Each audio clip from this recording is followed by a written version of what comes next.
Bom dia a todos. Estou com a minha banca inteira de doutorado aqui, ainda bem que hoje não vale nota. As 3 professoras que foram minha banca há uns 8 anos estão aqui na frente, ainda bem que hoje é só apresentação. Estou bem mais calmo do que naquele dia, por exemplo.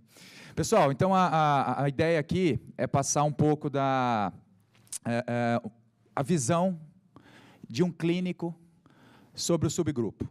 Tá? A ideia não é polemizar, a ideia não é nada disso, mas eu vou mostrar o que eu tenho, eu vou passar a minha impressão estudando e cada vez mais entrando nessa área dos subgrupos. E vou deixar aqui uma ideia, uma nova abordagem que eu tenho usado e que eu gostaria de passar essa informação, passar essa experiência. Estou aqui representando o Instituto Trata e o ITC Vertebral, então esse é, óbvio, o meu conflito de interesse. Todos os papers que eu vou mostrar aqui, os artigos do nosso grupo, os artigos de nossa autoria podem ser encontrados aqui no meu website, thiagofukuda.com, só clicar aqui, artigos científicos, vocês podem pegar tudo gratuitamente em PDF. Claro que a dor lombar, a gente sabe, acho que é chover no molhado, falar o quanto isso impacta a vida das pessoas, né? 80% de vocês, de nós, né? Temos ou um dia terão dor lombar. Então, a incidência é altíssima. É claro que muito dessas lesões tem a causa aí mecânico-postural, ou seja, dor lombar inespecífica. Pela própria terminologia, a gente já vê que é o samba do crioulo doido, ou seja, é uma bagunça. Por quê? Porque qual é a definição de dor lombar inespecífica? Dor que você tem entre a última costela e a prega glútea. Olha o tamanho da encrenca.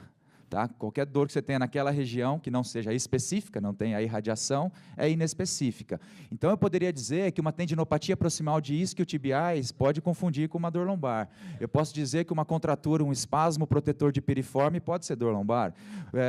Dor muscular, um espasmo de paravertebrais, de quadrado lombar, tudo isso está dentro da dor lombar. Então, olha a dificuldade já no diagnóstico. Se é difícil esse diagnóstico, imagina tratamento, né? Aqui a maioria desses pontos já foram abordados pelo Gui brilhantemente, professor Richard, pelo James, Elliot, enfim, vários já comentaram sobre o tratamento da dor lombar, o quanto isso é discutível. Algumas técnicas mostram bons resultados, outras nem tanto. E justamente por ter essa controvérsia na literatura, há alguns anos, autores comandados ali pelo grupo do delito, Fritz, enfim, eles conseguiram ranquear os pacientes. Vocês já sabem bem disso, foi falado. Então, qual é o paciente que vai responder bem à tração?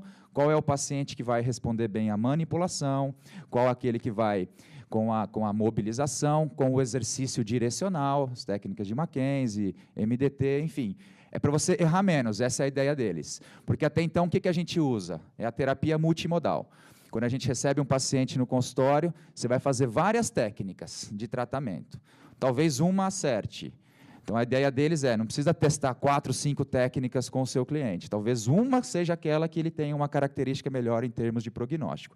Esse foi o objetivo. E eu acho que foi muito válido, isso mexeu com o mundo da dor lombar. Entretanto, a gente percebe que isso é para dor aguda, né? Esse primeiro subgrupo, o CPR, foi feito para dor aguda. Quem aqui atende paciente de dor lombar aguda? Eu diria que, na minha casuística, 10%, 20%. A maioria aí é dor crônica, mais de 3 meses, a não ser que ele tenha um episódio de exacerbação. O cara tem dor crônica e varreu o chão da casa, aí ficou com dor na segunda-feira. Aí pode ser. Mas aquele cara clássico, com dorzinha ali de 1, 2, 3 meses, é muito difícil encontrar. Então, o subgrupo já acaba, nessa época, desvirtuando um pouco, porque não era a clínica de todo mundo. Aí eles montaram essa sequência. Tá?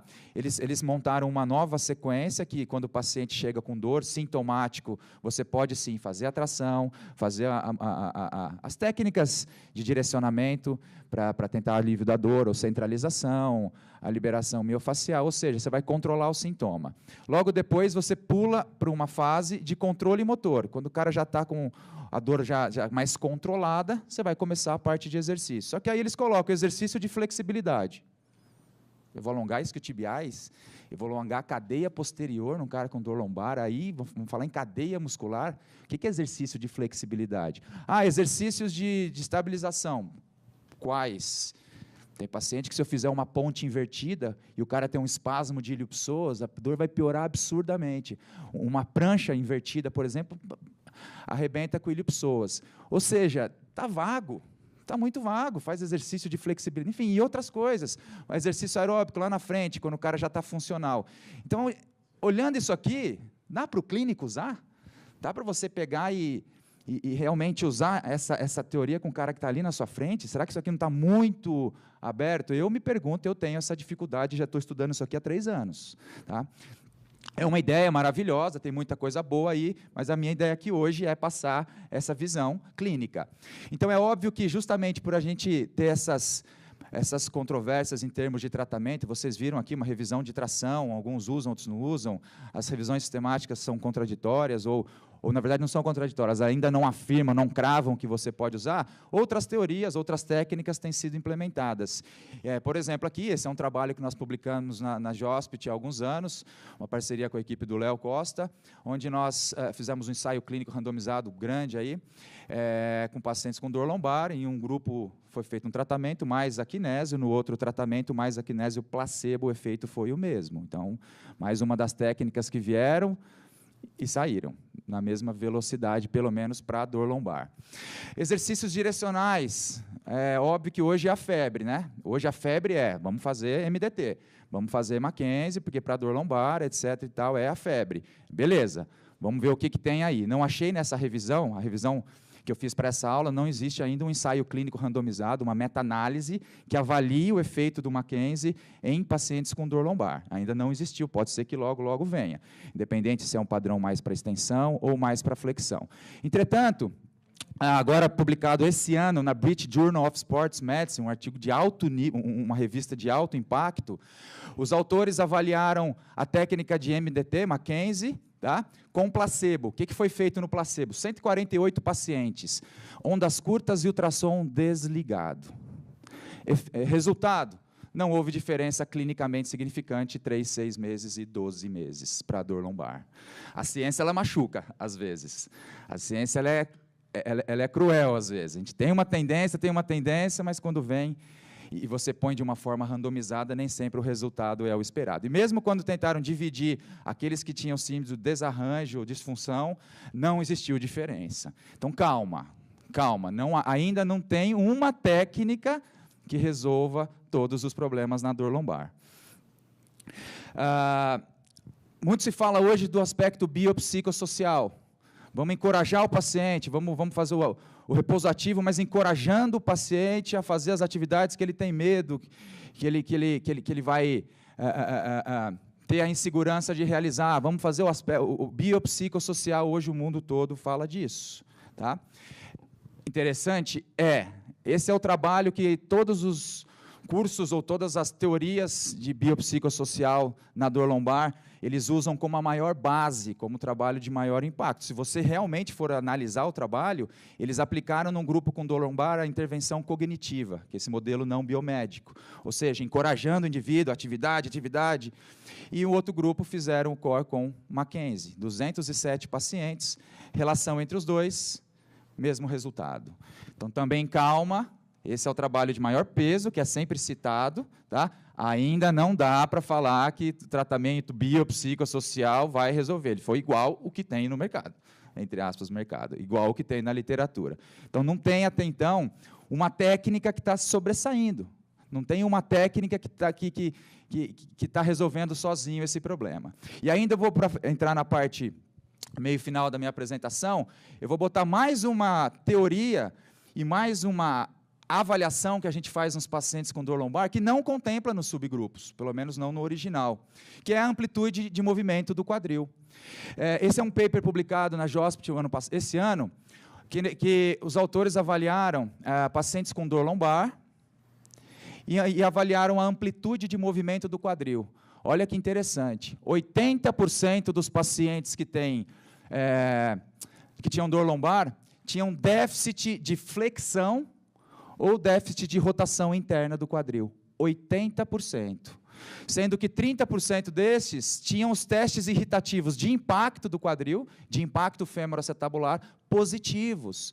Eles chamaram essa característica de síndrome hip-spine, que é um problema no quadril, podendo gerar uma maior sobrecarga sacroiliaca e uma maior sobrecarga lombar. E a gente pouco avalia a amplitude de movimento no quadril num paciente com dor lombar. A gente olha para a lombar apenas.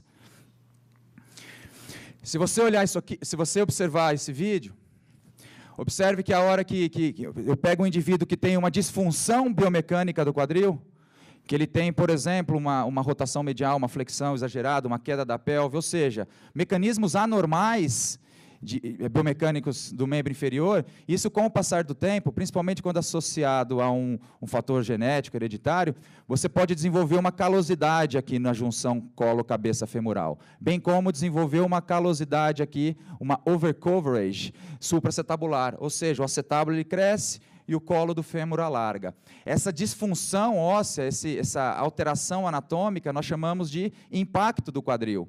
E o indivíduo que tem esse déficit de rotação interna e tem um déficit de flexão do quadril, com o passar do tempo, esse impacto precoce pode desenvolver aí um cisalhamento maior no pubis, mas principalmente sacroiliaco. E isso, quando vai ficando crônico, quando isso é crônico, isso pode começar a gerar uma maior pressão interfacetária posterior. Então, o quadril aqui pode ser uma das causas também, o déficit de amplitude de movimento do quadril pode ser uma das causas da dor lombar, ou pelo menos mais um para entrar dentro desse grande universo que é a avaliação desses pacientes. As causas são muitas, por isso que uma técnica hoje não tem prevalecido em relação à outra. Baseado nisso, quando eu faço a avaliação de um paciente com dor lombar, o quadril tem que estar envolvido. E quando eu percebo, como naqueles 80% do trabalho da JOSPT, quando eu percebo um déficit de rotação ou flexão, aí eu vou apelar para a terapia manual ou vou apelar para as técnicas de mobilização articular. Se eu conseguir, aqui, por exemplo, fazendo uma distração com a cinta do Mulligan, ou, enfim, qualquer outra técnica que você eventualmente tenha no seu arsenal, se eu conseguir ganhar 5, 10 graus de flexão, 5, 10 graus de rotação interna, o que não é difícil conseguir, é óbvio que eu vou estar minimizando aquele cisalhamento posterior na sacroiliaca e, consequentemente, na lombar. Fica essa dica, avaliem a amplitude de movimento do quadril. Claro que se eu tiver um end feel mais rígido, se eu achar que o meu bloqueio ele é mais articular, você vai ter que lançar mão de técnicas de mobilização acessória. Mas você pode ter também espasmo protetor, por exemplo, do piriforme, enfim, e outros. E é óbvio que quando a gente pensa em ganhar amplitude de movimento do quadril, a gente pode apelar para técnicas miofaciais. O objetivo aqui, além, óbvio, da analgesia, do relaxamento, é ganhar aqueles 5, 10 graus de rotação e flexão do quadril. Então, também, qual a técnica que você vai usar, a gente ainda não tem uma prevalecendo sobre a outra, mas o que importa é ganhar 5, 10 graus. Esse é o objetivo, tá? Pensando na síndrome hip-spine, que está muito em discussão hoje nos congressos americanos. Se fala muito dessa influência do quadril na lombar e na sacroiliaca. Como nós temos a facilidade de sempre ter um laboratório de análise do movimento nas unidades do trato, a gente consegue encontrar coisas que às vezes o olho não pega. E é óbvio que um padrão de movimento desse, que com essa queda da pelve, uma insuficiência aqui dos músculos do quadril, por exemplo, que gera essa torção, esse colapso do joelho, que gera essa queda contralateral da pelve, isso tudo, quando feito aqui é óbvio que eu estou mostrando corrida, mas não é o meu público com dor lombar, 90% é o sedentário, é o idoso. Então é óbvio que aqui eu mostro a corrida, mas pode ser simplesmente o andar, o sentar e levantar, o entrar e sair do ônibus. Enfim, essas atividades com queda excessiva da pelve podem gerar uma maior pressão posterior. Então, quando eu me deparo com um paciente que tem essa báscula de pelve, essa queda da pelve, gerando o que a gente chama de escoliose transitória, eu preciso corrigir. Isso é um carro que está totalmente desalinhado. Eu estou com o eixo do carro torto. É óbvio que se eu continuar e se eu botar esse carro na estrada, ele vai gastar o pneu muito mais de um lado do que do outro. Então, não dá para a gente não se envolver biomecanicamente com esses pacientes. Não dá para a gente pensar que a técnica tem que ser local, só trocar o pneu do carro sem olhar para o alinhamento. Olha aqui um exemplo claro lá do Instituto. Era uma moça que você percebe durante a marcha, como ela tem uma queda contralateral da pelve. Toda vez que ela apoia o pé direito, ela tem uma queda muito importante, e isso gera uma compensação na coluna. Observem que ela faz um shift lateral, e o tempo todo a linha do tronco variando de um lado para o outro. É uma escoliose transitória, é uma escoliose que ele desenvolve como compensação para uma queda da pelve, e você, se quiser, pode até chamar de sinal de Trendelenburg positivo, só que um Trendelenburg compensado, que não é a pelve que caiu sozinha, ele teve que inclinar o tronco. Claro que isso que eu estou passando aqui são informações novas, são conceitos, abordagens diferentes, e não temos ainda uma segurança científica para poder cravar isso. Tem um caminho longo pela frente. Nós temos já esse nosso programa de tratamento, esse nosso protocolo, ele já foi validado em diversas outras publicações do nosso grupo e de outros autores, para várias doenças. Mas agora, esse trabalho de ganho de amplitude de movimento do quadril e, principalmente, força dessa musculatura do complexo posterolateral tem sido aí estudado, e são objetivos de pesquisa em dor lombar, atualmente. Então, qual é essa... concluindo, qual é essa abordagem? A ideia é, uma pessoa que tem um bloqueio de ADM ou uma fraqueza do complexo posterolateral do lado de apoio, vai gerar, quando ele estiver em apoio, uma queda contralateral da pelve. Essa queda contralateral, ou ele perde, se eu tenho uma queda da pelve, ou eu perco o equilíbrio para cá, ou ele vai ter que fazer uma inclinação compensatória ipsilateral. Essa inclinação compensatória, ela vai ser feita às custas do quadrado lombar, do eretor da espinha, dos paravertebrais.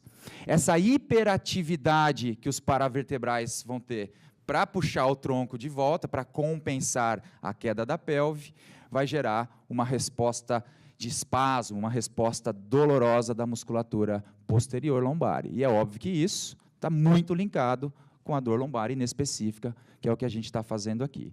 Então, segunda-feira, no consultório de vocês, minha sugestão, avalie a ADM e avalie a força do quadril. Observe o paciente com dor lombar se movimentando. Se você encontrar uma fraqueza da musculatura posterolateral, um déficit de ADM e tiver essas alterações da pelve, sugiro entrar num protocolo de ganho de ADM, já mostrei, e também um protocolo de força.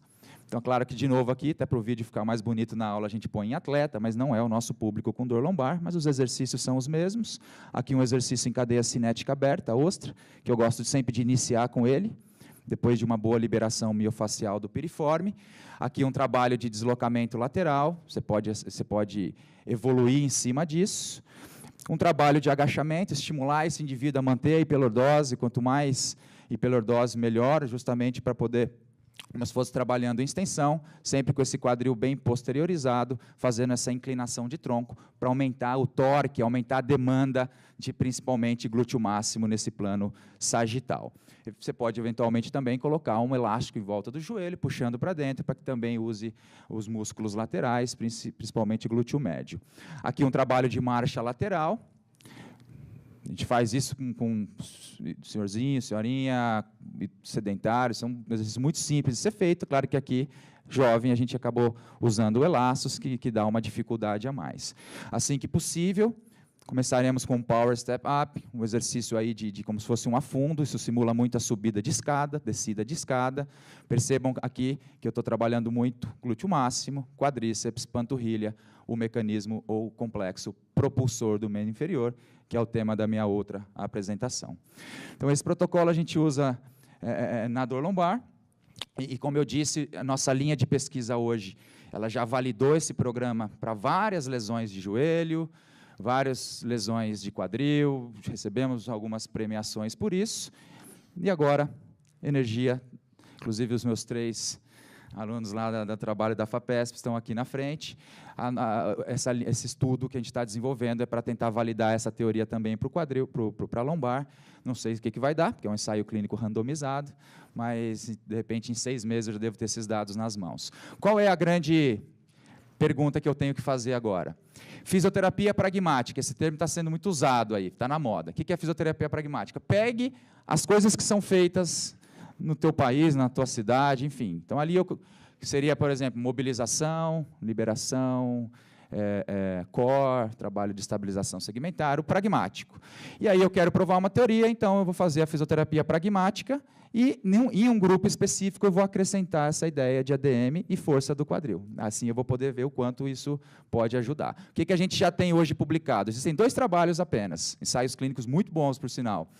Um deles, o de Bade, ele fez o grupo que acrescentou quadril teve resultados clinicamente significantes contra o grupo que não fez quadril, que fez a pragmática. Só que ele fez ADM e força.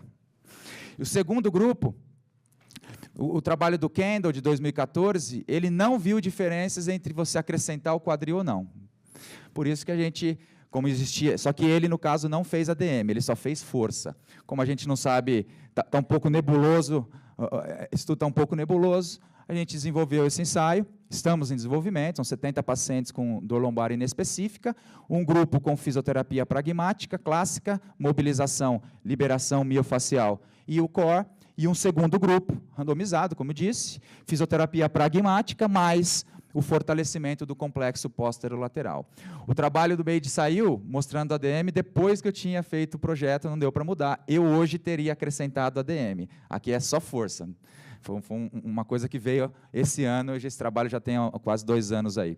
Nós estamos, os desfechos primários, dor e função, e os desfechos secundários, força e análise cinemática. Um trabalho de peso, encorpado, follow-up de 6 meses, já estamos realizando, por isso que eu falei que daqui 6 meses a gente vai conseguir finalizar o follow-up, espero, né?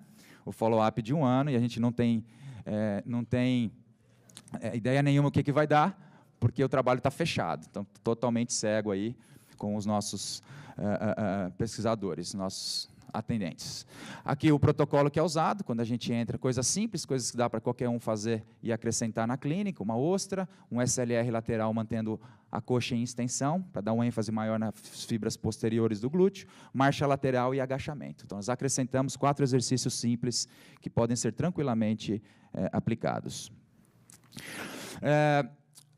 Esse paper está aceito na International Journal of Sports Physical Therapy, mais uma revista interessante americana, onde nós aplicamos em pacientes com disfunção sacroiliaca. Disfunção sacroiliaca, eu acho que 70% das pessoas que têm dor lombar têm dor sacroiliaca, elas andam juntas. Nós fizemos uma série de casos com 10 sessões, 5 semanas, de fortalecimento apenas de glúteo máximo, aqui os 5 exercícios que foram realizados, e todos eles terminaram assintomáticos, todos eles voltaram à função. Ou então, um pontapé inicial a gente já deu, acho que é interessante você ter um conceito biomecânico, você ter agora uma série de casos para provar, e agora falta a gente dar sequência em ensaios mais encorpados, mas o pontapé inicial foi dado, e eu estou tentando montar desde o começo, usar toda a cadeia de relevância científica para um dia chegar em um ensaio clínico randomizado maior. Tá bom? Pensando em tudo isso, muitas informações, mas como mensagem final, e pensando em vocês, olhando para vocês aqui, pensando na segunda-feira, quando estiver na frente dos pacientes com dor lombar, o que fazer? A minha opinião, queria deixar isso bem claro, ainda é o tratamento multimodal que você deve fazer. Não, se você fez um curso X, um curso Y, um curso Z, você não vai conseguir resolver a dor lombar, pensando em médio e longo prazo, com uma técnica apenas. Eu acho que o tratamento da dor lombar ele é cumulativo. Se você lançar a mão de 2 ou 3 técnicas que você tem nas mãos confiança, por enquanto, continue usando assim.